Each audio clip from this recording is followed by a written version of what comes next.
ആത്യന്തികമായി തൃശ്ശൂരിനെ നിയന്ത്രിക്കാൻ തൃശ്ശൂരിലെ ജനങ്ങളെ അറിയുന്ന നേതാക്കൾ വേണമെന്നേ തെരഞ്ഞെടുപ്പിൽ. പിന്നെ തൃശ്ശൂരിൽ കെ മുരളീധരൻ പരാജയപ്പെട്ടത് ഈ നേതാക്കൾ നിസ്സഹരിച്ചതുകൊണ്ട് മാത്രമാണോ? യഥാർത്ഥത്തിൽ നമ്മൾ എത്ര കാര്യങ്ങൾ പരിശോധിക്കണം. അവിടെ പല കാര്യങ്ങൾ ഉണ്ടായിട്ടുണ്ടല്ലോ. തൃശ്ശൂരിൽ ഇപ്പോൾ 3-ാം സ്ഥാനവും 2-ാം സ്ഥാനവും തമ്മിൽ എത്ര വ്യത്യാസം? വെറും 6000 വോട്ടിന് വ്യത്യാസമേ ഉള്ളൂ.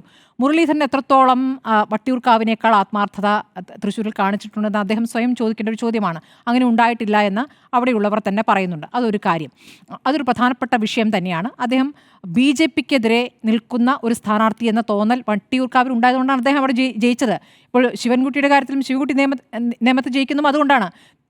BJPയെ പരാജയപ്പെടുത്താൻ തക്ക സ്ഥാനാർത്ഥി അത് വട്ടിയൂർക്കാവിൽ അദ്ദേഹം തെളിയിച്ചിട്ടുണ്ട്. വട്ടിയൂർക്കാവിൽ അങ്ങനെ അദ്ദേഹം പ്രവർത്തിച്ചിട്ടുമുണ്ട്. പക്ഷേ തൃശ്ശൂരിൽ അങ്ങനെ ആയിരുന്നില്ല സ്ഥിതി. തൃശ്ശൂരിൽ വേറെയും ഘടകങ്ങൾ ഉണ്ടായിട്ടുണ്ട്. ഈ പറയുന്ന ക്രിസ്ത്യൻ വോട്ടുകൾ പോയി, നായർ വോട്ടുകൾ പോയി, ഇതൊക്കെ തന്നെയും സുരേഷ് ഗോപി പിടിച്ചു എന്നുള്ളൊരു യാഥാർത്ഥ്യം അവിടെ നിൽക്കുന്നു. തൃശ്ശൂരിനെ അങ്ങനെ വിശ്വസിക്കാൻ പറ്റില്ല. കരുണാകരനെ പറ്റിച്ച ജില്ലയാണ്. അപ്പോൾ അതുകൊണ്ട് അങ്ങനെ ഒരു വിഷയം അവിടെ നിൽക്കുന്നു. അതുകൊണ്ട് ഈ ജോസ് വെള്ളൂറാണ് ഒരു കാരണക്കാരൻ എന്നുള്ളത് അദ്ദേഹത്തിന് മനസ്സിലുണ്ട്. അതൊരു അതൃപ്തി അറിയിച്ചിട്ടുണ്ടെന്ന് പറയാം. പക്ഷേ അതിനപ്പുറം പോയി KM ഹാരിസിനെ ഒരു പക്ഷേ സെക്രട്ടറി ആയിട്ട് എടുക്കുമെന്നുള്ള ഒരു ഉറപ്പ് അദ്ദേഹത്തിന് ലഭിച്ചിട്ടുണ്ടെന്നാണ് ഞാൻ മനസ്സിലാക്കുന്നത്. അപ്പോൾ അത്രയേ ഉള്ളൂ. ആ പ്രശ്നം അവിടെ നിൽക്കുകയാണ്.